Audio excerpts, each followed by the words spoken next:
So, sound. Have you ever been a little kid and you went up to a fish aquarium and you start tapping on the glass and some grown up comes up to you and says, "Stop doing that. You're gonna hurt the fish. They don't like that." Or they get mad because you're gonna leave like fingerprints all over the glass. I'm getting vibes about that and how sound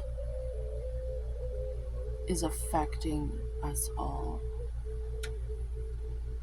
and how important sound is as a sense. I'm gonna shut my window.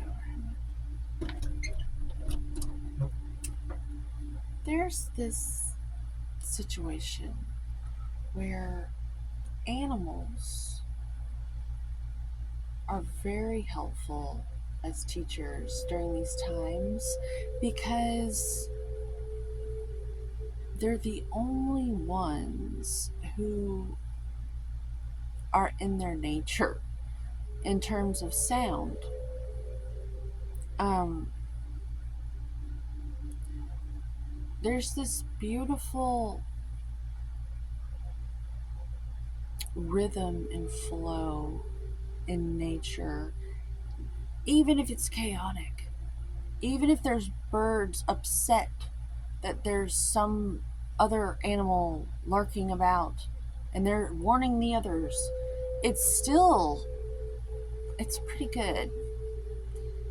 What I find in metropolitan areas is people wanting to intimidate each other with their things. And it's just like nature. It really is. It's just a little if you got the money, honey, you're like ruining our time with all of that, because the quality of our time is impacted by everyone's need to be alpha so that they can feel safe, so they won't get picked on like they did in middle school or something. Here in Texas, we have a lot of these big trucks uh, or cars, American Muscle, which I love. I love the look of them and I love the sound of them. But I also know that when you are in that sound and in that vibration, because I've had one of these vehicles before and that's all I drove and that's what I was in, it does something to your brain waves. Sound does something to our brain waves, the patterns of the brain waves, and our ability to think. And so there's things like binaural beats, there's flutes, there's these Tibetan sound bowls that have been around for centuries because they've known this. And some have even suggested that the pyramids and other feats like it were built using sound vibration technology to like lift things, make them less heavy. I'm not going to go into all that. It's starting to warm up in here, and oh man, look at this. Listen, wait. It's supposed to be pretty all the time, or else.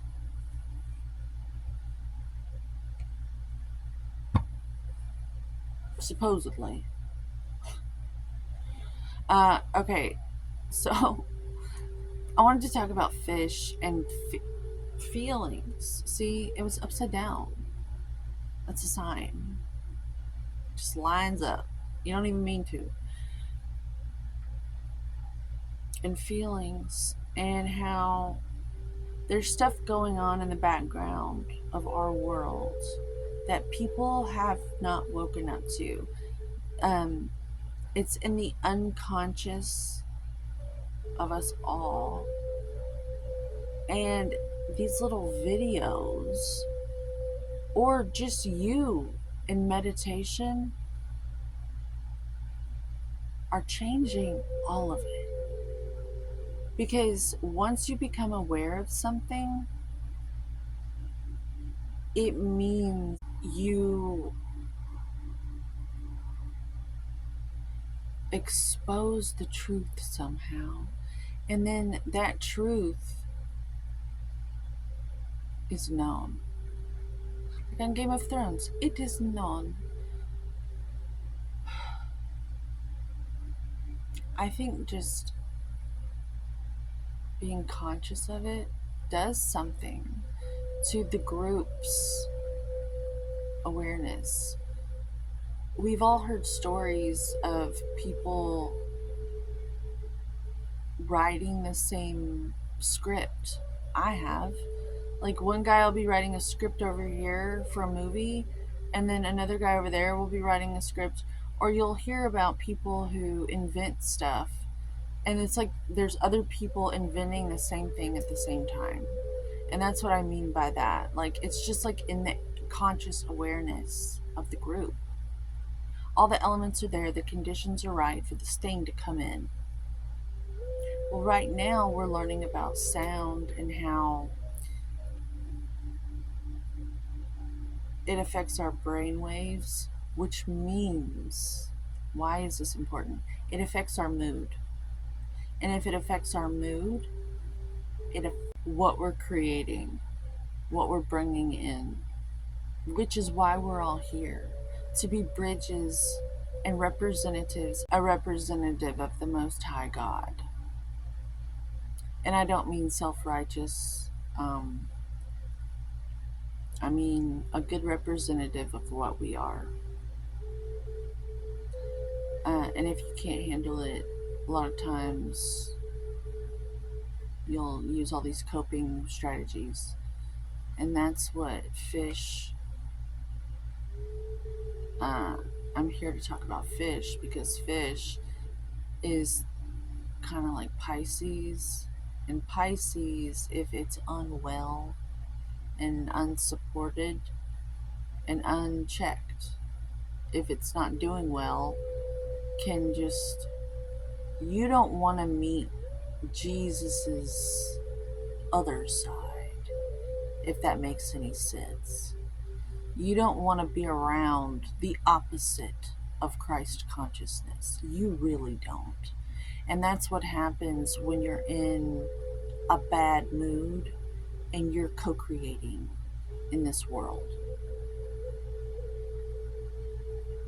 You, like, it's all about your mood. And those who know have certain lifestyle practices because they know it's that important, and they want to show up for their human worldly family, just their earthling family, the plants, the animals, everybody here, by living almost like a 7-day Adventist, or if you even know what that is. It's not about this religion or that religion, but there's some wisdom in these spiritual practices all over the world that support the mood. Specifically, it's all about the mood. And so, as mothers, I find this to be one of the most important topics of all time, because we are getting to you from the ground up, and it's kind of like on our shoulders how you turn out no matter what. We are left like Salt, that woman on Salt. We're the bad seed, even though we're the ones who are like saving the world behind the scenes. So let us go. We will do our jobs. I love movies. I don't know if I'll ever change that. I'm so sorry. I'm gonna have these movie brain farts. I've been so heavily indoctrinated into the system. It's where we're at. Okay. as a species, I'm just a case study. So let me have that. But I do have something to contribute, and it's just my awareness of our moods and how important they are, and our energy, and how either healing it is in terms of medicine. And I was telling my mom, healing is not what you think. When you tell a dog to heal, you're not telling them to soothe you, you're telling them to sit down and shut the fuck up. Or I started out the conversation, healing is like a WWE wrestler. You need to wrestle that shit and put it down to the ground. Whatever it is that has you thinking you need to do some work. And it's you need to become an athlete to deal with it. And I think a lot of people are trying to heal by soothing themselves. And there's a time and place for that. Say you break a bone, you should probably rest that. But for the most part, our emotional childhood stuff, you need to wrestle that shit and put it down to the ground within yourself, so you don't hurt somebody else with it verbally or with your mood by gaslighting the other individual. So, to close this, it's all about the mood. You'll see the red, and that stands for the root chakra. Our basic survival needs, and that's always going to trump everything, no matter what you do. Um, you're going to be creating from a place of that. And so we can't be in a state of comfort all the time, because nothing would ever get done. And you kind of need to have a little bit of that negative energy. Those energies most people shy away from because they're afraid to express them, because they're afraid of hurting those around them. They're afraid of what will happen if they let these emotions out. But if you don't, if you're suppressing all of that, what happens is it's like it's always wanting to come out, and you're like this opposite of Jesus Christ, co-creator in the world. And but people have become experts at pretending they're not, because they're so afraid of these negative emotions. And we, as emotional beings, that's where our creations, that's the emotions are the key to everything. The mood is the marinade for the chicken, or it's the seasoning of life is your mood.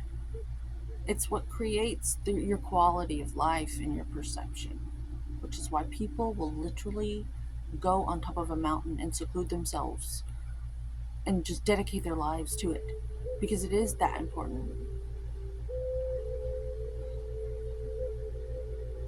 We have to come up with a way to survive together as communities, to where we can all tolerate one another. And I think sound is going to show up big time within the next 20 years. I'm seeing that our cars are actually going to get quieter, because it's going to be like a necessity.